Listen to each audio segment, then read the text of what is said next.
আসলে এই যে ককটেল সাদৃশ্য বস্তুর যেখানে যে বিস্ফোরণ হয়েছে সেটির যে অংশ পাওয়া গিয়েছে সেটি আসলে তারা এখান থেকে সংগ্রহ করেছেন বলে আমরা দেখতে পাচ্ছি।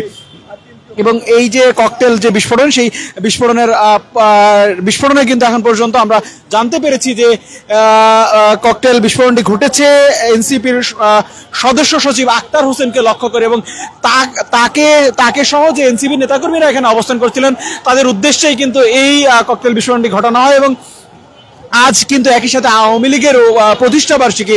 তো এখানে যারা নেতাকর্মীরা আছেন তারা বলছেন যে যে কোনো ধরনের নাশকতা আসলে ঘটানোর জন্য এই ধরনের হামলা কিন্তু ঘটে থাকতে পারে, এবং এই হামলার কারণে কিন্তু 11:45 তাৎক্ষণিক বিক্ষোভের ডাক দিয়েছে এনসিপির নেতাকর্মীরা। এবং এই তাদের যে দলীয় কার্যালয়, সেই দলীয় কার্যালয়ের সামনে কিন্তু ইতিমধ্যেই ভিড় করতে শুরু করেছেন নেতাকর্মীরা। দেখতে পাচ্ছেন এনসিপির যে নেতাকর্মীরা রয়েছেন ঢাকার বিভিন্ন ইউনিট থেকে, তারা কিন্তু জড়ো হতে শুরু করেছেন। ঠিক 11:45 তারা কিন্তু বিক্ষোভ মিছিলটি শুরু করবেন, এবং তাদের যে বিক্ষোভ মিছিল সেটি তাৎক্ষণিক ডাক দেওয়া হয়েছে। এবং আমরা ইতিমধ্যেই লক্ষ্য করছি যে এখানে যে এনসিপির নেতাকর্মীরা এখানে উপস্থিত হতে শুরু করেছেন। এখানে এনসিপির নেতারা রয়েছেন, তাদের কাছ থেকে একটু জানতে চাইবে আসলে কি ঘটেছিল।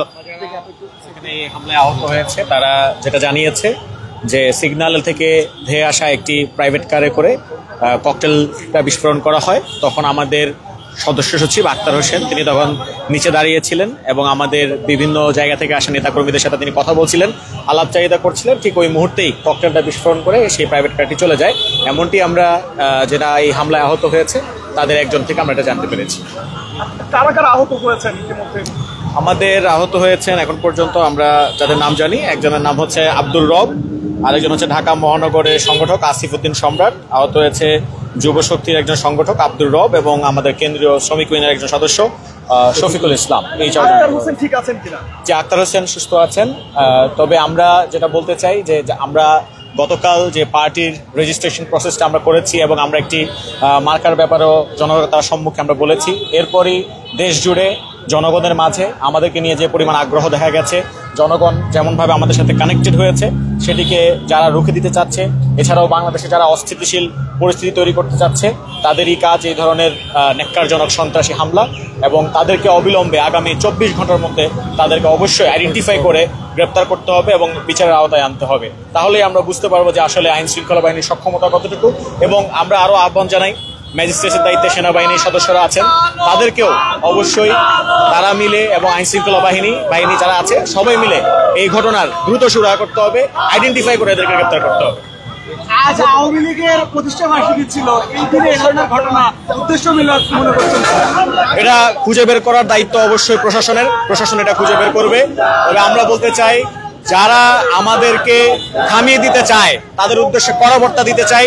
আমাদেরকে ইতিপূর্বে মামলা করে ককটেল বিস্ফোরণ করে পুলিশের গুলি ছুড়ে দিয়ে আমাদেরকে রুখে দেওয়া যায়নি। আগামীতেও আমাদের এই আবু সাইদের যে প্রজন্ম যারা বুক চিতিয়ে জুলাইয়ে গুলির সামনে লড়াই করেছে তারা আগামীতে লড়াই করবে। তাদেরকে মামলা দিয়ে কোনোভাবে দমিয়ে রাখা যাবে না।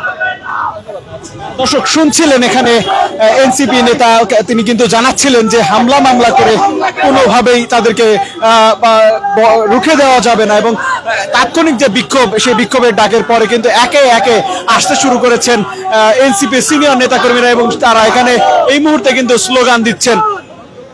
এনসিপি নেতারা যেমনটা আমাদেরকে জানালেন যে এই যে কার্যালয়, সেই কার্যালয়ের সামনে কিন্তু একটি প্রাইভেট কার থেকে এই ককটেল হামলা এই যে কার্যালয় সেটির সামনে এই মুহূর্তে এনসিপির সদস্য সচিব কিন্তু আক্তার হোসেনকে আমরা দেখতে পাচ্ছি, এবং সিনিয়র যে নেতারা রয়েছেন তারা কিন্তু এই মুহূর্তে এখানে হাজির হয়েছেন। আমরা এনসিপির নেতাকর্মীদের এই মুহূর্তে এখানে উপস্থিত হতে দেখছি। সেখানে সামান্তা শর্মিন রয়েছেন এবং এনসিপি নেতা সদস্য সচিব কিন্তু আক্তার হোসেন এখানে রয়েছেন। এবং যখন হামলার ঘটনা ঘটে তখন কিন্তু আক্তার হোসেন এখানে উপস্থিত ছিলেন, এবং তাকে লক্ষ্য করে এই হামলার ঘটনা ঘটে। কিছুক্ষণের মধ্যেই হয়তো তারা আনুষ্ঠানিকভাবে বিক্ষোভ করবেন।